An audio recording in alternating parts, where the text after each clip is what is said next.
사사기 2장 11절에서 23절입니다. 내용이 길기 때문에 부분적으로 읽겠습니다.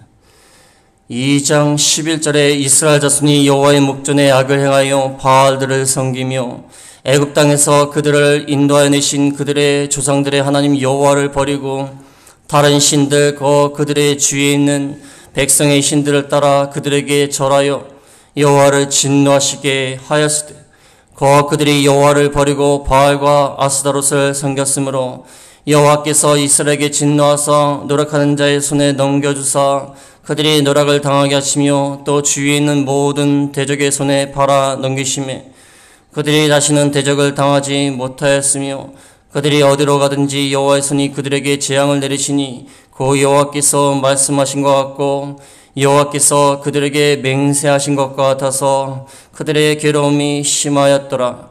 여호와께서 사사들을 세우사 노략자의 손에서 그들을 구원하게 하셨으나. 다음에 20절 보겠습니다. 20절에 보면 여호와께서 이스라엘에게 진노하여 이르시되 이 백성이 내가 그들의 조상들에게 명령한 언약을 어기고 나의 목소리를 순종하지 아니하였은즉 나도 여호수아가 같이 죽을 때에 남겨둔 이방 민족들을 다시는 그들 앞에서 하나도 쫓아내지 아니하리니 이는 이스라엘이 그들의 조상들이 지킨 것 같이 나 여호와의 도를 지켜 행하나 아니하나 그들을 시험하려 함이라 하시니라. 여호와께서 그 이방 민족들을 머물러 두사 그들을 속히 쫓아내지 아니하였으며 여호수아의 손에 넘겨주지 아니하셨더라. 아멘. 이 말씀을 통하여 연약한 인간을 변함없이 사랑하신다. 하나님은 연약한 인간을 변함없이 사랑하시는 하나님이시다. 제가 과거에 장애인 시설에 신방을 간 적이 있고 봉사를 간 적이 있습니다. 장애인 시설에 가면요, 그 아이들이 정상적인 아이들이 아니기 때문에 가다가 쓰러지기도 하고 장난을 치기도 하고 또 그 칼이라든지 위험한 물건을 집으려고 하고 또 옆에 있는 아이들을 때리기도 하고 정상적인 사고와 정상적인 행동을 할 수 있는 아이들이 아니기 때문에 그들을 관리한다는 것은 상당히 힘듭니다. 근데 그 중에서 그 선생님들이 그 아이들을 관리하는데 그 나이도 젊은 분들이 20대 정도 됐을 것 같은데 30대 정도 됐을 것 같은데 저는 그분들이 천사라 보였어요. 천사. 정말 날개 없는 천사라 보였어요. 저희 같으면 그걸 감당하겠습니까? 자기 자식도 아니고 그 하루 이틀이지 계속 장난치고 넘어지고 한쪽에서 또 싸우고 그걸 데려다가 또 일으켜야 되고 옷을 입히고 씻게 해야 되고 또 먹을 것을 또 줘야 되고 얼마나 힘이 들겠어요. 넘어질 때마다 일으키고 장난칠 때마다 또 제재하고 또 밥을 먹지 않고 돌아다니는데 또 잡아다가 또 그것을 억지로 또 먹이고 또 더러운 옷이 있으면 또 그걸 갈아입히고 그러한 일을 365일 동안 계속 하는 거 아니에요. 그분들이 좀 천사라 보였어요. 전 천사라 보였습니다. 이게 정말 사명감이 없이 일을 할 수 있을까? 그런 생각이 들었어요. 그 모습을 보면서 오늘 말씀이 생각이 났어요. 그 모습이 생각이 나고 이 말씀과 연결이 됐습니다. 하나님의 눈에는 우리가 그런 모습이 아닐까. 그쵸? 맨날 넘어지고 사고치고 실수하고 죄짓고 맨날 싸우고 다투고 하나님 말씀을 어기고 우상을 섬기고 물질을 따라가고 죄악 가운데 빠지고 근데 하나님이 계속 일으켜주시는 거예요. 일으켜주시고 건져주시고 닦아주시고 우리에게 먹을 것을 먹여주시고 때에 따라서 옷을 입혀주시고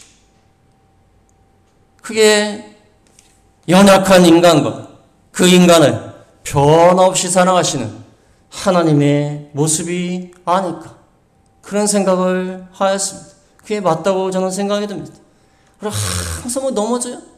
항상 넘어지고 실수하고 항상 죄를 짓고 항상 마음으로도 죄를 짓고 행동으로도 죄를 짓고 지금 전 세계에서 일어난 일을 한번 보세요.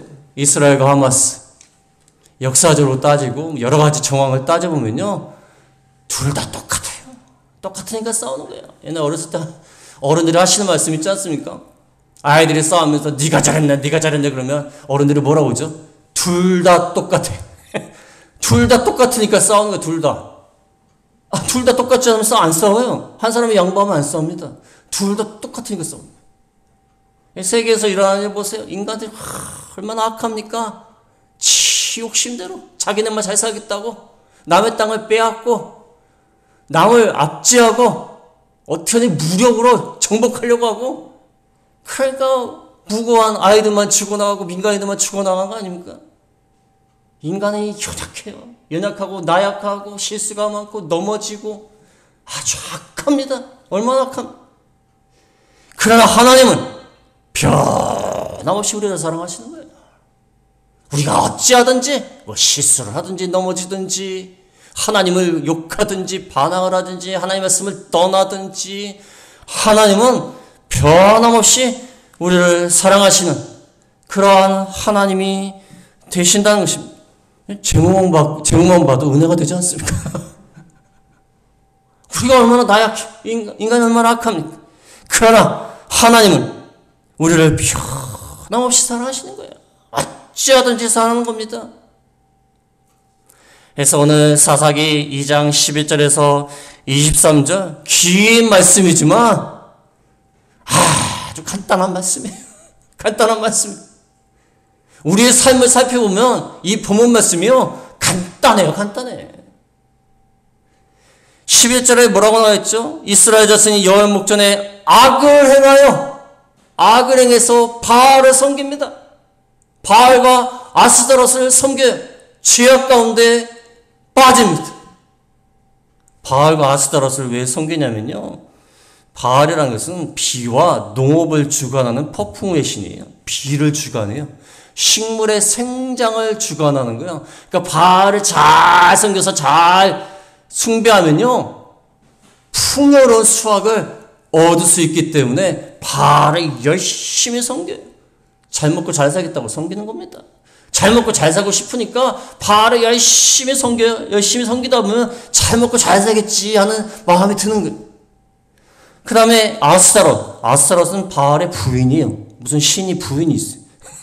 바알의 부인 아스타롯은 아주 미모가 있습니다. 이건 다산의 상징이 다산. 아주 아이를 많이 낳는 다산의 상징이.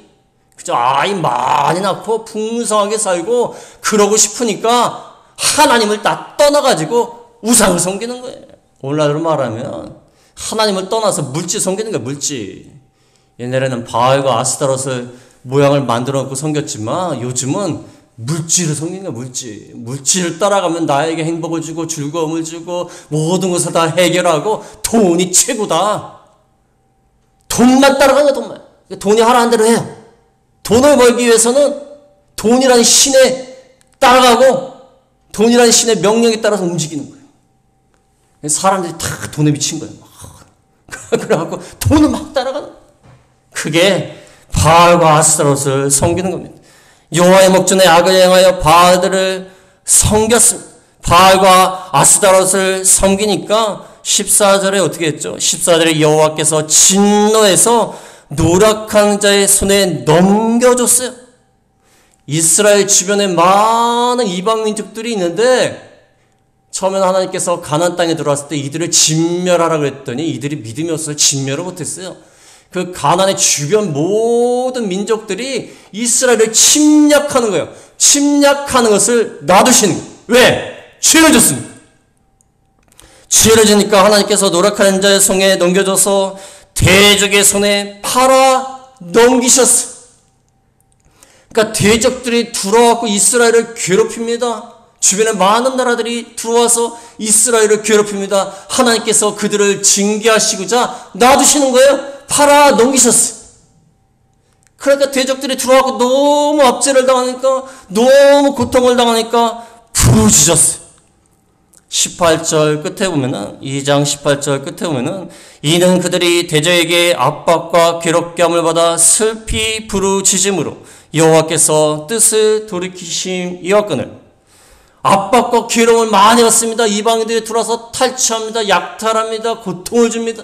그러니까 슬피 부르짖는 거예요. 하나님 구원하소서, 건져주셔서. 그러니까 하나님께서 또 어떻게 하십니까? 하나님께서 뜻을 돌이키사 사사들을 세웠습니다. 그 16절에 보면 2장 16절에 여호와께서 사사들을 세우사 노략자의 손에서 그들을 구원하게 하셨으나 사사들을 각 지파별로 한 사람씩 다 세워서 한 사람 혹은 두 사람씩 세워서 그 사사를 통하여 그 대적들과 전쟁에서 이기게 하시는 거예요.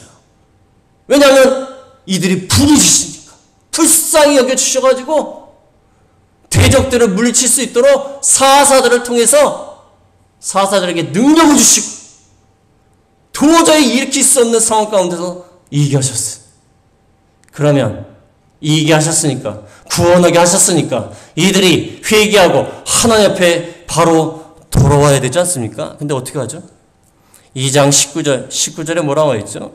그 사사가 죽은 후에는 그들이 돌이켜 그들의 조상들보다 더욱 타락하여 다른 신들을 따라 섬기며 그들에게 절하고 그들의 행위와 패역한 길을 그치지 아니하였으므로. 사사가 죽은 다음에는 그 다음 대적들이 다 물러났어요. 야, 그래? 그럼 또 죄 짓자. 아이고, 또 죄를 짓는 것도 또 죄를 짓는 겁니다. 이 일을 몇 번 하냐면요, 성경의 사사기에는 12사사가 나와요. 12사사. 12번 이렇게 반복했다는 거예요. 공식적으로 기록된 것만 6번이에요. 6번. 6번씩 계속 그러는 거예요. 죄를 지면 이방 나라가 쳐들어오고 압제하면 고통을 당하니까 기도하고 간구합니다. 그러면 하나님이 뜻을 돌이키사 사사를 세워가지고 대적들을 물리치게 하세요. 물리치니까 평안히 찾아오니까 또 어떻게 해요? 또 죄를 져요. 또 죄를 지니까 또 이 대적들이 또 쳐들어오게 하나님 하셨습니다. 또 압제하십니다. 또 그걸 슬피 부르짖습니다. 그러니까 또 사사를 세워가지고 구원하게 하셨어요. 그러면 몇 번 이 정도 됐으면 정신을 차리고 살아야 되지 않습니까? 인간이라면. 그런데 또 어떻게 하죠? 또 이스라엘 자손이 여호와의 목전에 악을 행하여, 이게 6번이나 나와요. 6번. 이스라엘 자손이 여호와의 목전에 악을 행하였다는 게 6번이나 나와요. 6번. 참 인간이 참 비련해요. 그렇지 않습니까? 웬만하면 돌아와야 되잖아요. 웬만하면. 전에 죄를 져가지고 징계를 당했으면 이제는 회개하고 돌아야 될 거 아니에요. 조금 살만하니까 또 죄를 짓는 거예요. 여러분, 다람쥐 쳇바퀴 돌듯이 알지 않습니까? 다람쥐를 보니까요, 체에 들어가고 막 자기 딴에는 막 뛰어요. 자기는 멀리 간다고 생각하는 거예요. 많이 간다. 근데 옆에서 지켜보고 있으면 제자리예요. 제자리. 자기 딴에는 많이 간다고 생각하는 거예요. 자기는 많이 간다고 생각하는데 제자리. 인간이 그러고 있어요. 인간이 그러고 있어. 우리의 삶이 그러고 있어요. 이스라엘 백성만 그러고 있다는 게 아니에요. 우리가 지금 그러고 있어요. 죄를 져갖고 하나님이 징계하시니까 우리가 회개하고 돌이키겠습니다. 그러니까 하나님이 구원해 주셨어요. 잘해 주셨어요. 그러면 바로 살아야 되잖아요. 또 죄를 져요. 그것도 똑같은 죄를 또 져요. 참, 정말 만물보다 어리석은 것이 인간의 마음이에요. 정말 어리석은 거예요. 아니, 옛날에 어떤 짐승이 있는데 그 짐승은요, 한 줄로 쭉 간대요. 쭉 가는데 낭떠러지 올라가고 앞에 그 짐승이 낭떠러지에 떨어지잖아요. 그럼 뒤에 짐승이 정신을 차려야 될 거 아니에요. 떨어진다. 안 된다. 똑같이 떨어진대. 똑같이. 아니, 우리가 생각하기에 낭떠러지 올라가고 앞에서 떨어지면 이 길 아닌가 보다 돌이켜야 되는데 그 짐승은 그냥 다 떨어진대. 그냥 한 줄을 써가지고. 지금 우리가 그러고 있는 거예요. 그러고 있는 겁니다. 군대에서 행군하다 보면요, 졸면서 행군합니다. 졸면서 행군하면요, 앞에 사람만 보고 행군해요. 무조건. 좋으니까. 그럼 앞에 사람이 잘못된 길을 가잖아요. 그 뒤가 다 잘못된 길을 가요. 다 졸면서 가니까. 지금 우리가 그러고 있는 거예요, 지금. 계속해서 그러고 있는 겁니다. 이스라엘 백성이 계속해서 그러고 있는, 그러고 있는 겁니다. 그럼 하나님이 그들을 버렸습니까? 아이고, 포기했다. 포기했다. 뭐 계속 죄를 짓는데 징계해봤자 계속해서 죄를 짓는데 좀 편안해지면 또 죄를 짓고 그러는데 하나님 포기하셨습니까? 하나님이 포기하지 않았다는 것입니다. 계속해서 하나님께서 사사들을 세우고, 사사를 몇 명이나 세웠냐면 12명이나 세웠어요. 성경에 기록된 것만 12명이에요. 하나님이 12번 배신을 당하시면서도 12번 사사들을 세우신 거예요. 하나님의 속도 없지. 그렇지 않습니까? 옛날 어르신들 그 말 하지 않습니까? 하도 불쌍하면, 야, 나도 속이 있어. 나도 속상한 마음이 있다는 거예요. 그 말 하지 않습니까? 하나님은 속도 없지. 우리가 그렇게 배신하는데도 그래도 사사들을 또 세워서 또 구원해줘요. 그 인간은 또 배반해. 그것이 오늘 본문의 내용입니다. 그래서 이 본문의 내용을 통하여서 크게 두 가지만 말씀을 드리겠습니다. 첫 번째로 말씀드릴 것은 연약한 인간이다. 우리는 다 연약한 인간이다. 연약한 인간이기 때문에 첫 번째로 뭘 합니까? 계속해서 죄를 짓습니다. 계속해서. 11절에 보면은 11절에 이스라엘 자손이 여호와의 목전에 악을 행하여 바알들을 섬기매. 그 다음에 16절에 보면은 여호와께서 불쌍히 여기셔서 사사들을 세웠습니다. 사사들을 세웠는데 17절에 뭐가 나와 있죠? 17절에 그들이 그 사사들에게도 순종하지 아니하고, 사사들을 세우는데도 사사들에게도 순종하지 아니했다. 그 다음에 19절에는 그 사사가 죽은 후에 그들이 돌이켜 그들의 조상들보다 더욱 타락했다. 계속해서 죄를 짓는 거예요. 계속해서 죄를 지어요. 변하는 게 없어요. 여기 하나님께서요, 자꾸 조상들을 얘기합니다. 조상들. 12절 중간에 뭐라고 했죠? 12절 중간에 조상들의 하나님 여호와를 버리고, 19절 중간에도 조상들보다 더욱 타락하여, 20절에도 내가 그들의 조상들에게 명령한, 조상들을 계속 말합니다. 왜 조상들은 말하죠? 조상 때부터 지금까지 계속해서 죄를 졌다는 거예요. 조상 때부터 계속 죄를 짓는 거예요. 부전자전이에요. 지혜비 닮아갖고 계속 죄를 짓는 거예요. 어떤 사람이 농담으로 어떤 아들이 꿈을 꿨는데요. 돌아가신 아버지가 꿈에 나타나갖고 번호를 막 알려줬대. 번호를 막 알려줘갖고 아들이 로또를 샀대요. 로또. 복권을 샀어요. 복권을 사갖고 그 번호대로 집어넣어봤더니 꽝이래요. 꽝이.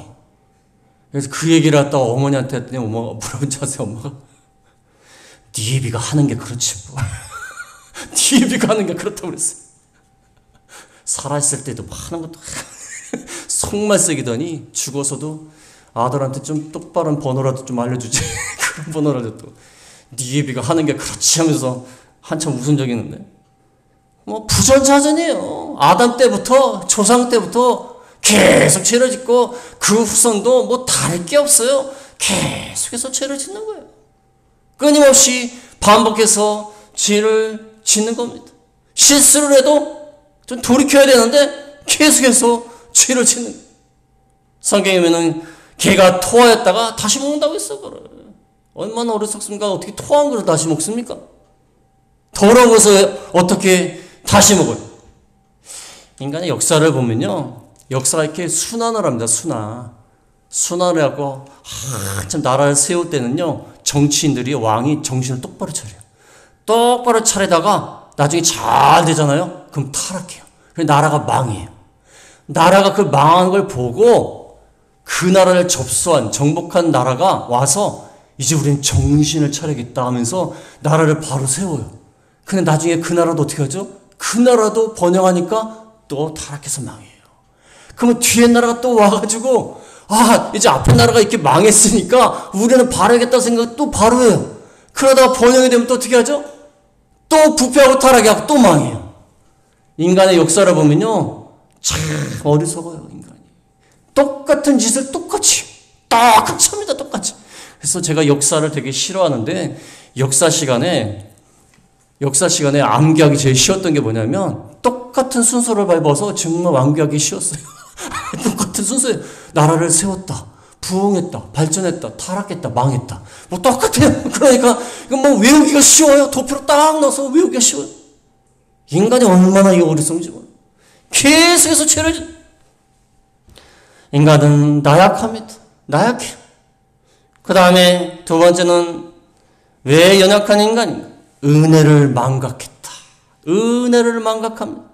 12절에 보면은 12절에 애굽 땅에서 그들을 인도해내신 그들의 조상들의 하나님 여호와를 버리고 그들의 조상들 하나님께서 그들의 조상들을 애굽 땅에서 인도해 내셨어요. 그들의 조상들을 애굽 땅에서 인도해 내셨기 때문에 본인들이 있는 거 아닙니까? 조상들 애굽 땅에서 압제와 노예 가운데서 하나님이 구원해 주셨기 때문에 본인들이 있는 거 아니에요. 그러나 그 은혜를 망각하는 거예요. 16절에도 사사들을 세워서 구원하게 하셨고 누락장에서에서 구원하게 하셨어요. 그들의 죄악에도 불구하고 사사를 세워서 대적의 손에서 구원하게 하셨어요. 그것도 무려 12번이나. 그러나 항상 그들은 은혜를 망각하는 거예요. 연약한 인간이에요. 인간이 참 연약해요. 그래서 그런 말 있지 않습니까? 은혜는 물에 새기고 원한은 바위에 새긴다는 말이 있어요. 자기가 받은 은혜는요, 물에 새겨요. 물에 새기면 없어져 바로. 근데 원한은 어디다 새겨요? 바위에다가 그냥 탁 새기는 거예요. 두고 보자냐. 그러면서 바위에 딱 새기는 거예요. 거꾸로 해야 돼, 거꾸로. 원한은 물에 새기고 은혜는 바위에 새겨야 돼요. 전에 한번 어떤 분 만났는데 그때 저 만나서 그러시더라고. 목사님 전에 참 은혜를 많이 입었다는 거예요. 근데 제가 아무리 생각해도 은혜를 베푼 적이 없어요. 베푼 적이 없는 것 같아요. 근데 그분은 그걸 기억하는 거예요. 이 베푸는 사람 원래 기억 잘 못해요. 근데 받는 사람은 그걸 기억하는 거예요. 우리가 은혜를 기억하는 자가 되어야 돼요. 하나님이 우리를 애굽 땅 종되었던 곳에서 우리를 구원하신 여호와의 은혜, 이거를 기억해야 되는데 이거를 기억하지 못해요. 우리 참 연약하고 나약한 죄인. 이거 기억해야 되는데 기억하지 못해. 그러니까 죄를 짓는 겁니다. 그 다음에 세 번째로 왜 연약한 인간이냐면 가식적인 회개를 했다. 가식적인 회개. 이들이 계속해서 반복적으로 죄를 짓는 것은요, 그들의 회개가 진정성이 없어요. 진정성이. 여기 18절 끝에 보면은 18절 끝에 이는 그들이 대적에게 압박과 괴롭게 함을 받아 슬피 부르짖음으로, 압박을 당하니까 슬피 부르짖어요. 하나님 나 구원해 주십시오. 우리 너무나 어렵습니다. 그러면서 회개하는 척 했겠죠. 회개하는 척 했다는 거 어떻게 할 수 있습니까? 나중에 또 죄를 져. 그러니까 회개하는 척 했다는 거예요. 하나님을 응급적인 상황 가운데서 자기를 도와주는 무슨 119 구조대처럼 생각하는 거예요. 하나님을 119 구조원처럼 생각하는 거예요. 119 응급치료사처럼 생각하는 거예요. 급할 때만 하나님께 부르짖고 급할 때만 하나님께 회개하는 척하는 그러한 태도예요. 그게 가식적인 회개예요. 가식적. 진정한 회개가 있다면 죄를 지을 수 없는데 진정코 회개하지 않으니까 늘 계속해서 죄를 짓는 거예요. 우리의 회개가요, 가식적일 때가 참 많아요.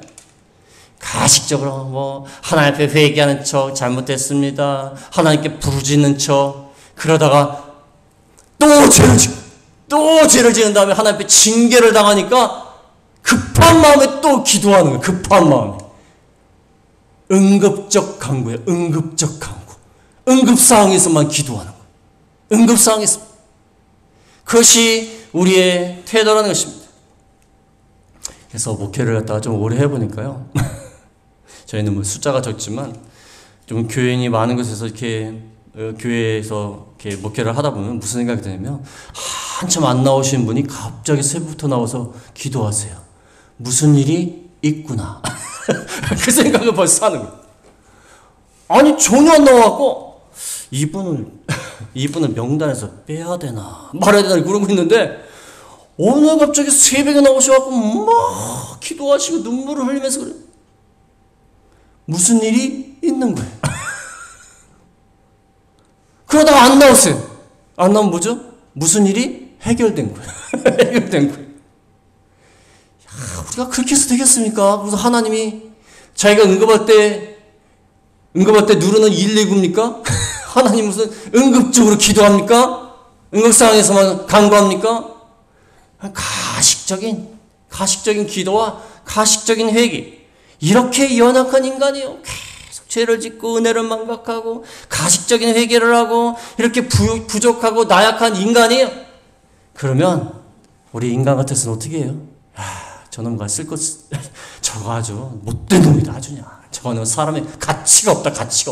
저는 배은망덕한 놈이 다 있냐. 저는 사람으로서 내가 포기한다. 그러지 않겠어요. 근데 제가 두 번째로 말씀드릴 것은 변함없는 하나님의 사랑이에요. 하나님이 변함없이 사랑하시는 거예요. 하나님은요, 우리가 죄를 짓든지 실수를 하든지 넘어치든지 배은망덕하든지 항상 우리 곁에 계세요. 항상 우리 곁에 계세요. 변함없이 그곳에 계세요. 옛날에 저희 할머니 지금 돌아가셨지만 저희가 시골에 가면요, 저희는 서울에 살았기 때문에 시골에 가면요, 저희가 올 때까지 계속 그 문 앞에서 기다리시는 거예요.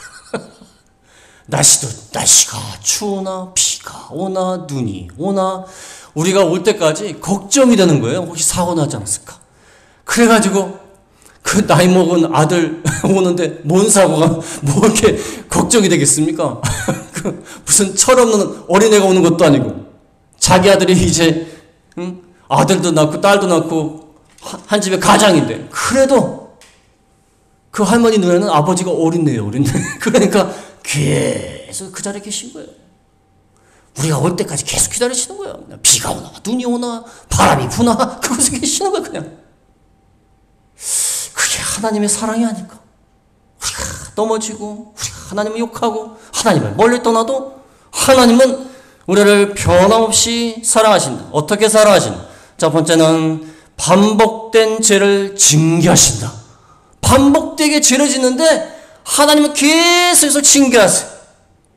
아까 14절에 보면 여호와께서 이스라엘에게 진노하사 노력하는 자의 손에 넘겨주사 15절에 보면 15절에 그들이 어디로 가든지 여호와의 손이 그들에게 재앙을 내리시니 재앙을 내리세요.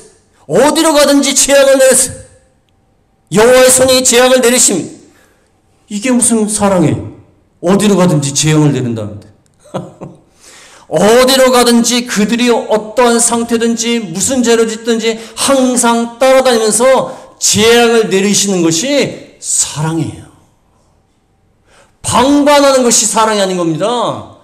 한두 번 징계했다가 말을 안 들으니까 에라 모르겠다 네 맘대로 살아라. 그게 사랑입니까? 계속해서 죄를 져도 따라다니시면서 그들을 바로 세우려고 하시는 것이 하나님의 진정한 사랑이에요. 그렇지 않습니까? 저희 같으면 웬만큼 말하다가 말 안 들으면 아이고 귀찮다 네 마음대로 살아라. 우리는 그러지 않겠습니까? 처음 뭐라고 했다가 하도 말을 안 들으면 야 네 마음대로 살아. 네 마음대로 살다가 한번 당해봐라. 우리는 그러지 않겠어요? 근데 하나님은 반복된 죄를 지는데도 반복되게 계속 따라다니면서 권면하시고 징계하셔요. 그게 변함없는 사랑이에요. 변함없는 사랑이기 때문에 징계하시는 거예요. 사랑이 아니면 포기했어. 벌써 포기했습니다. 그렇지 않습니까? 징계하는 게 사랑이에요. 그 다음에 하나님의 사랑은 사사를 보내어 구원하셨다. 사사를 보내어 구원하셨다. 무려 12명의 사사. 12명의 사사를 보내었어요. 그들이 압제 가운데서 힘들고 어려울 때, 형벌 가운데 있을 때 하나님은 그들이 죄를 짓고 그들이 하나님을 배신하고 하나님을 멀리 떠나는 고약한 놈들이지만 하나님이 그때마다 사사를 보내어서 구원하여 주셨어요. 이게 하나님의 은혜예요. 그렇지 않습니까? 뭐가 보기 좋다고 사사를 보냅니까? 맨날 죄를 짓다가 맨날 하나님을 떠나는데 뭐가 보기 좋다고 사사를 보냅니까? 그러나 하나님은 그때마다 불쌍히 여겨서 사사를 보내어서 구원하여 주셨어요. 여러분, 사사기를 시간 나면 한번 보세요. 말도 안 되는 상황 가운데서 하나님 구원하세요. 대적들이 얼마나 강한지 몰라요. 강하니까 이스라엘을 정복했겠죠. 그러나 하나님은 사사를 세워서 말도 안 되는 상황 가운데서 기적을 베풀어서 구원해 주시는 거예요. 이게 하나님의 은혜예요. 우리도 살면서 죄를 지을 때 하나님 앞에 징계당할 때가 있습니다. 어려움 당할 때가 있어요. 그때마다 참 이 상황을 어떻게 해야 될까? 너무 힘들다. 그럴 때마다 하나님이 놀라운 은혜 가운데 우리를 건져주세요. 우리가 그런 걸 많이 체험하지 않습니까? 놀라운 은혜 가운데 우리를 구원해 주세요. 희한하게 사람을 보내서 희한하게 어떤 환경이 바뀌게 해서 희한하게 구원해 주세요. 그게 하나님이 살아가시기 때문에 그렇습니다. 우리가 죄진 것만 봐서 하나님이 구원해 주시겠습니까? 인간적인 생각으로. 그러나 하나님이 변함없이 사랑하신다. 하나님, 마지막으로 하나님의 변함없는 사랑은 이방 민족들을 두어 시험하신다. 이방 민족들을 두어서 시험하신다. 오늘 20절부터 23절에 보면은 여호와께서 이스라엘에게 진노하여 이르실 때 이 백성이 내가 그들의 조상들에게 명령한 언약을 어기고 나의 목소리를 순종하지 아니하였은지 나도 여호수아가 죽을 때에 남겨둔 이방 민족들을 다시는 그들 앞에서 하나도 쫓아내지 아니하리니 이는 이스라엘이 그들의 조상들이 지킨 것 같이 나 여호와의 도를 지켜 행하나 아니하나 그들을 시험하려 함이니라 하시니라. 여호와께서 그 이방 민족들을 머물러 두사 그들을 속히 쫓아내지 아니하였으며 여호와의 손에 넘겨주지 아니하셨다. 이방 민족들을 두어서 하나님이 시험하시는 거예요. 그들이 올바로 순종하나 아니하나 테스트하시는 거예요. 테스트. 그래서 학생들이 공부를 열심히 해도요, 선생님들이 한 번씩 테스트를 해야 그 아이가 잘못된 것을 바로잡습니다. 이스라엘 백성을 너무 사랑하시기 때문에 하나님이 이방 민족들을 두어가지고 말을 안 들을 때마다 징계하시고 그들이 올바로 행하나 아니 행하나 시험하시는 거예요. 시험하시는 거예요. 괴롭게 하셔서 시험하시는 거예요. 그래서 잘못된 것을 바로잡게 하시는 거예요. 그게 하나님의 사랑이에요. 그래서 우리가 우리 주변에 여러 가지 문제가 있을 때 그 문제를 가지고 우리가 기도하게 되고 그 문제를 가지고 우리가 회개하게 되고, 그러니까 하나님이 우리가 여러 가지 문제가 있을 때 그것은 하나님의 은혜라는 것입니다. 하나님의 은혜이기 때문에 둘러서 이방 민족들을 두게 하신 거예요. 그래서 우리가 잘못할 때마다 징계하시고 우리를 테스트하게 하시고 우리를 시험하시는 거예요. 그게 하나님의 사랑이라는 것입니다. 그래서 다른 거 다 기억 못 하셔도요, 지금만 기억하시면 돼요. 연약한 인간을 변함없이 사랑하시는 하나님. 우리가요, 남이 죄를 짓고요, 남이 실수하고 남이 나에게 손해를 줘도요, 무슨 생각을 해야 되면 똑같이 연약한 인간이다. 그 생각을 하셔야 돼요. 똑같이 연약한 인간이다. 하나님만이 변함없이 우리를 사랑하신 분이고 우리는 다 똑같은 인간이에요. 누구는 뭐라고 할 것도 없고 흉볼 것도 없어요. 다 똑같은 인간. 그래서 항상 우리 자신이 연약한 줄 알고 하나님의 사랑을 깨달아서 항상 하나님 앞에 감사하고 바로서는 저희가 다 되겠습니다.